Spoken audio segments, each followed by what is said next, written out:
నమస్కారం. ప్రస్తుతం మనతో పాటు ప్రముఖ ఆధ్యాత్మికవేత్త, ప్రముఖ జ్యోతిష్య వాస్తు పండితులు ఉమామహేశ్వరరావు గారు ఉన్నారు. వారితో మాట్లాడేద్దాం. నమస్కారం గురుగారు. ఆయుష్మాన్ భవ. గురుగారు, జూన్ నెలలో మరి సింహరాశి వారికి ఎలా ఉండబోతుందో తెలియజేయండి.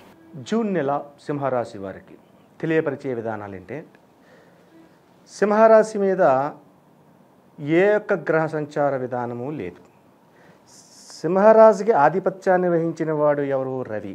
రవి ఉన్న స్థానం ఎక్కడున్నాడు? వృషభ రాశిలో బుధుడితోటి కలిపి, అలాగే శుక్రుడితోటి కలిపి, బుధుడు శుక్రుడితో పాటు గురుడు కూడా ఉన్నారు. ఈ నలుగురితోటి కలిపి ఉన్నాడు. అయితే ఈ నలుగురుతో మీద కూడా కేతు దృష్టి పడింది. కేతు ఎక్కడున్నాడు? కన్యరాశిలో ఉన్నాడు. కేతు దృష్టి ఎక్కడ పడుతుంది? రవి మీద పడిపోయింది. రవికేతువులు ఇద్దరు ఏమయ్యారు? శత్రువులు అయ్యారు. అక్కడ ఉన్న గ్రహములన్నీ కూడా నష్టదాయకమైన పరిస్థితి పోయింది. 4 గ్రహాలు నష్టదాయకమైన పరిస్థితులకు వచ్చేసారు. కాబట్టి ఈ యొక్క సింహరాశిలో జన్మించిన ప్రతి వ్యక్తి కూడా ఎంత కష్టపడదామనుకున్నా, ఎన్ని పాటలు పడదామనుకున్నా దొరికేది గుప్పుడే. అధికమైన నష్టానికి గురయ్యే పరిస్థితులు ఈ సింహరాశి వారికి కనబడుతూ ఉన్నాయి. అంటే ఈ సింహరాశి వారికి ఆరోగ్యపరమైన ఇబ్బందులు కలుగుతున్నాయి. ఎందుకు కలుగుతున్నాయి ఆరోగ్యమైన ఇబ్బందులు? మనం మిథున రాశి చెప్పుకోలేదు, కర్కాటక రాశి చెప్పుకోలేదు. ఆరోగ్యకరమైన పరిస్థితులు ఈ సింహరాశికి ప్రత్యేకంగా చెప్పవలసిన పరిస్థితి ఎందుకు వచ్చింది? ఉన్న స్థానములలో సింహరాశికి ఆధిపత్యాన్ని వహించిన రవి మీద ఎప్పుడైతే కేతు దృష్టి పడిందో, కేతు ప్రభావం ఎక్కువగా ఈ యొక్క మాసము యందు కలిగి ఉన్నది. కాబట్టి ఆరోగ్యపరమైన ఇబ్బందులు తీసుకురావాలి. అనారోగ్యాన్ని తెలుసు. అసలు ఏ అనారోగ్యం వస్తుందండి? రవికి ఆధిపత్యాన్ని వహించాడు. రవికి ఏ కుండలి యందు, మన దేహంలో కొన్ని కుండలు ఉన్నాయి. ఆ కుండలలోని రవి ఉన్న కుండలి ఏది? మణిపూర్వక చక్రం అని చెప్పేసి నాభి స్థానంలో ఉన్నది. ఈ మణిపూర్వక చక్రానికి ఆధిపత్యాన్ని వహించింది విష్ణు భగవానుడు. అయినా కూడా రవితత్వానికి సంబంధించింది. అంటే బగబగ మండే ఇది ఆకలి, కడుపు మండిపోతుందిరా బాబు అంటారు. ఆ యొక్క విధానంలో వస్తుంది. కాబట్టి వీళ్ళకి హృదయానికి సంబంధించిన వ్యాధులు, కళ్ళకు సంబంధించిన వ్యాధులు, అలాగే ఉదర కోశమునకు ఆడవారికి ఉదర కోశమునకు సంబంధించిన వ్యాధులు, ఇటువంటివి దరి చేరుతూ ఉన్నాయి. కాబట్టి దగ్గరికి రాకుండా ఉండాలంటే ఏం చేయాలని తర్వాత పరిష్కారం ఆలోచిద్దాం. అటువంటి పరిస్థితులు ఆరోగ్యాన్ని ఎక్కడా కూడా కించపరుచుకోకూడదు. అంటే చిన్నదే కదా అని అశ్రద్ధ చేయకూడదు. వెంటనే పరిష్కరించుకోండి. ఉన్న హాస్పిటల్కి వెళ్తారో, డాక్టర్ని కలుస్తారో, ఎవరిని కలుస్తారో అది వెంటనే చూసుకోవాలి. అటువంటి విధానంగా ఈ సింహరాశి వారు ఆరోగ్యంలో శ్రద్ధ వహించాలి. సరే, వ్యాపార రంగంలోకి వచ్చేద్దాం. వ్యాపారం బాగుంది వీళ్ళకి. వ్యాపారం బాగుంది. ఆరోగ్యంలో బాగోలేనప్పుడు ఈ వ్యాపారం ఏం చేయగలరు? కూర్చుని సంపూర్ణంగా వ్యాపారం బాగానే ఉంది, చెయ్యాలి కదా. షాపుకి వెళ్ళాలి, షాపు తెరవాలి, అక్కడ ఏదో కూర్చుని అది అమ్ముకోవడం, తెచ్చుకోవడం ఏదో ఉంటాయి, అవన్నీ చేసుకోవాలి. వీడికి ఆరోగ్యమే సరిగ్గా లేదు అనే పరిస్థితి వస్తే ఇది సంపూర్ణంగా చేయలేడు. చేస్తే సంపూర్ణత్వం వస్తుంది, చేయకపోతే ఏమీ లేదు. చేయడం చేయకపోవడం మీ యొక్క విధానాన్ని బట్టి ఉంటుంది. కాబట్టి ఆరోగ్యవంతంగా ఉండి వ్యాపారాన్ని సక్రమంగా నడుపుకుంటే ఏ విధమైన నష్టములు కానీ కష్టములు లేకుండా ఉండే పరిస్థితి వస్తుంది. విద్యార్థులకు ముఖ్యంగా చెప్పబడిన సింహరాశిలో ఉన్న విద్యార్థులు ర్యాంకులు సంపాదించవచ్చు, అన్నీ చేయవచ్చు. కానీ ఈ యొక్క రాశి వారికి వాహన యోగములు, వాహన గండములు కలిగి ఉన్నాయి. అంటే మీరు నడిపే వాహనం ఏదైతే ఉందో అతివేగం ప్రమాదకరము అని ఊహించుకునే వెళ్ళాలి. ఏమండి, మేము జాగ్రత్తగానే వెళ్తాం, ఈ ఎదుటివాడు కుద్దేస్తే మమ్మల్ని ఏం చేయాలి? నిజమే, అది కూడా చూసుకోవాలి. ఈ యొక్క నెలలోని ఈ యొక్క సింహరాశి వారికి వాహన ప్రమాదములు ఉన్నాయి. అలాగే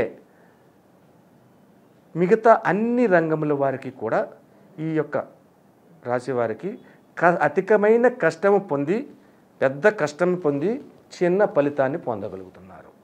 ఇటువంటి ఫలితాన్ని పొందుతున్న విధానంలో ఏ పరిహారం చేస్తే నష్టదాయకమైన ఫలితములు కాకుండా శుభదాయకమైన ఫలితాలు పొందుతారు అన్నది చూస్తే, పరిహార విధానం కంటే ఇంకొక విషయం కూడా చెప్పుకోవాలి. భార్యాభర్తల గురించి చెప్పాలి.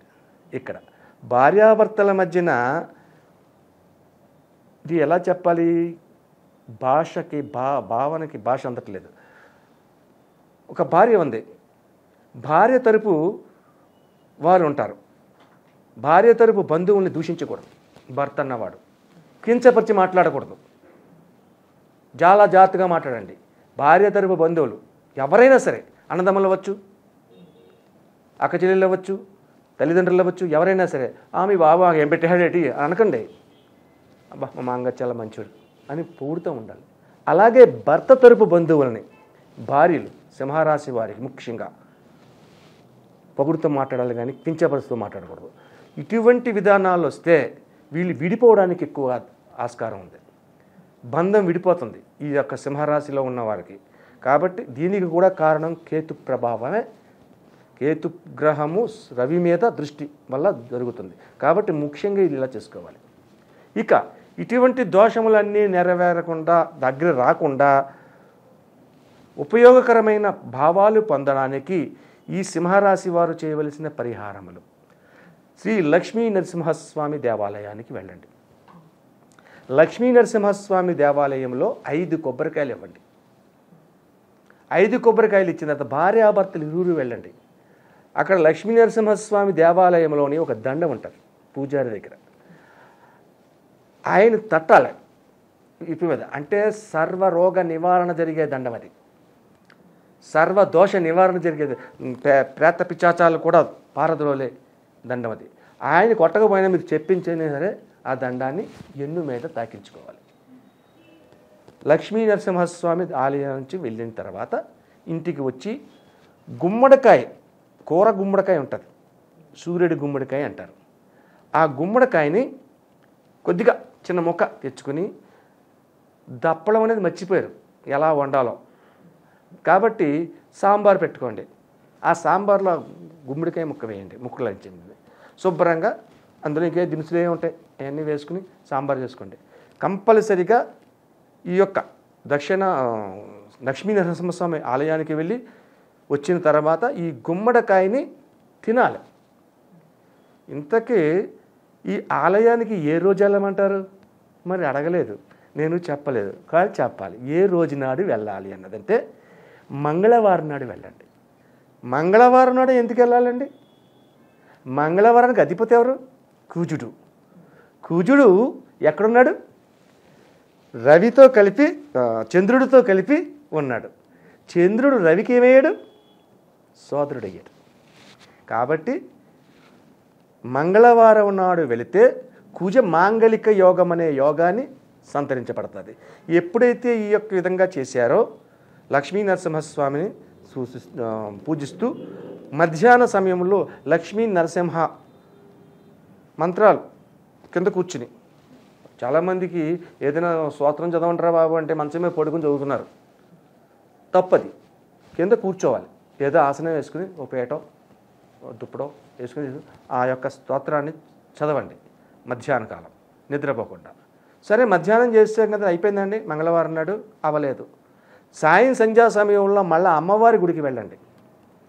లక్ష్మీ నరసింహస్వామి దగ్గరికి వెళ్ళారు పొద్దుట, సాయం సంధ్యా సమయంలో అమ్మవారి గుడికి, లక్ష్మీదేవి కానీ లేకపోతే పార్వతీమాత కానీ ఏదో చోటకి వెళ్ళి దర్శించుకుని నమస్కరించుకోండి. ఎప్పుడైతే ఈ విధంగా చేస్తారో ఈ సింహరాశిలో ఉన్న వారికి అనుకూలవంతమైన పరిస్థితులు వస్తాయి. ప్రతి వారు కూడా శోభితమానంగా విరాజిల్లుతూ ఉంటారు. అలాగే గురువు గారు, సింహరాశి వారికి జూన్ నెలలో ఎలా ఉండబోతుంది, అలాగే వీరు పాటించాల్సిన పరిహారాలు ఏంటి అనేసి చాలా చక్కగా వివరించారు. ధన్యవాదాలు. ఆయుష్మాన్ భవ.